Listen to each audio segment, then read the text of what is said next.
Hi hello నమస్తే welcome back to our channel. నేను ఇప్పుడు డబ్బాయి శ్యామలని. ఇవాళ రెసిపీ వచ్చేసి ఎగ్ పులుసు అండి. ఎగ్ పులుసుని రకరకాలుగా చేసింటారు. ఈసారి ఈ విధంగా ఒకసారి ట్రై చేయండి. చాలా టేస్టీగా ఉంటుంది, చాలా బాగుంటుంది. ఫస్ట్ అయితే ఒక కడాయి పెట్టేసుకొని కొద్దిగా ఆయిల్ వేసుకోవాలి. ఇక్కడ వచ్చేసి ఎగ్ పులుసు కనేసి కొంచెం ఆనియన్స్ ఎక్కువ పడుతుంది. ఒక 3 పెద్ద ఆనియన్స్ అయితే వేసేసుకొని దీన్ని బాగా వేయించుకోవాలి. నెక్స్ట్ వచ్చేసి ఒక 10-20 మేను వెల్లుల్లి రెబ్బలు వేసేసుకోవాలి, బాగా వేయించుకోవాలి. నెక్స్ట్ వచ్చేసి అదే దానిలోనే ఒక 2 టమాటాలు అయితే మీడియం సైజు అయితే వేసుకున్నాను. పెద్దదైతే ఒక టమాటా వేసేసుకోవాలి. కొంచెం ఒక పచ్చిమిర్చి అయితే వేసేసుకొని చీలికలు చేసేసి అది బాగా కొంచెం సాల్ట్ వేసేసుకోవాలి.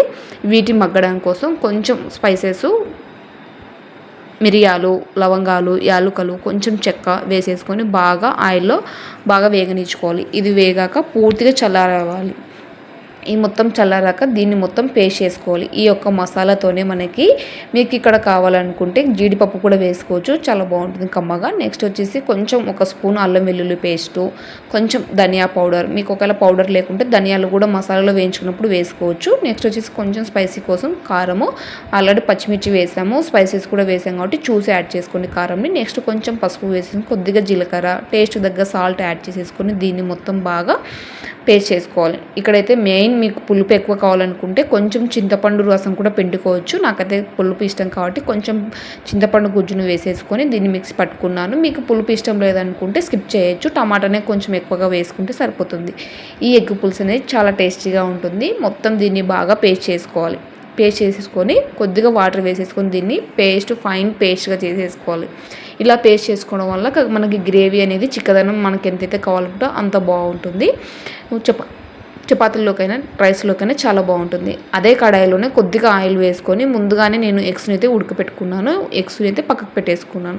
ఇక్కడ నేను ఎగ్స్ని ఆయిల్ అయితే ఫ్రై చేసుకోలేదు, జస్ట్ కొద్దిగా ఆయిల్ వేసేసుకొని ముందుగా మనం మసాలా పేస్ట్ అయితే పట్టుకున్నాం కదా, ఆ పేస్ట్ను ఆయిల్లో బాగా వేగనిచ్చుకోవాలి.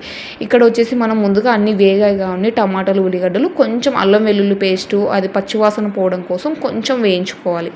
మనం వేసిన ఆయిల్ కొద్దిగా సైడ్స్కి వస్తుంటే సరిపోతుంది. ఆ మాదిరిగా వేయించుకున్నాక మనకి ఎంతైతే థిక్నెస్ కావాలనుకున్నామో అంత తగ్గట్టుగా వాటర్ యాడ్ చేసుకుంటే సరిపోతుంది. ఇక్కడ వచ్చేసి ఎగ్ పులుసు ఉన్నాం కాబట్టి కొంచెం పులుసు రూపంలోనే ఉండాలి కాబట్టి కొంచెం వాటర్ వేసేసుకొని లిక్విడ్గా ముందుగా ఉడకపెట్టుకున్న గుడ్లు వేసేసుకొని గుడ్లకైతే ఇలా నేను చూపించిన విధంగా ఘాట్లు పెట్టుకోవాలి. అలా ఘాట్లు పెట్టుకోవడం వల్ల ఆ పులుపు అనేది ఉడికినప్పుడు గుడ్లలోకి వెళ్తుంది, చాలా పుల్లగా బాగుంటుంది కారంగా.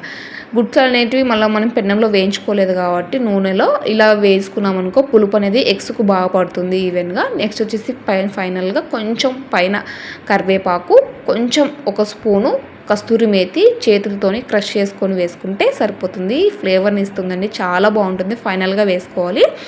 ఇక్కడ మనం అంతా వేసేసి కాబట్టి చాలా ఇన్స్టెంట్ రెసిపీ, చాలా ఈజీ రెసిపీ. ఎవరైనా ఇన్స్టెంట్గా వచ్చారనుకో ఎగ్స్ ఉడకవే లోపల మనం ఈ మసాలాను రెడీ చేసుకున్నాం అనుకో సింపుల్గా అయిపోతుంది. చపాతీలోకి అయితే ది బెస్ట్ కాంబినేషన్, చాలా బాగుంటుంది.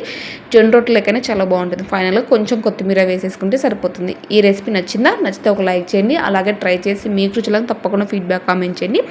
మరిన్ని టేస్టీస్ అండ్ వెరైటీస్ రెసిపీస్ కోసం అయితే ఫుడ్ అబ్బాయి ఛానల్ అయితే సబ్స్క్రైబ్ చేసుకోండి. మరిన్ని రెసిపీస్ అయితే మా ఛానల్లో ఉన్నాయి. కిడ్స్కి లంచ్ బాక్స్ కానీ అలా రకరకాలుగా ఉన్నాయి. వీడియో నచ్చి తప్పకుండా లైక్ చేయండి. మన ఛానల్ ఎవరైనా ఫస్ట్ టైం చూస్తుంటే ప్లీజ్ సబ్స్క్రైబ్ చేసుకోండి. మరొక మంచి రెసిపీతో మళ్ళీ మీ ముందుంటాను. Thank you for watching video. Thank you for your time.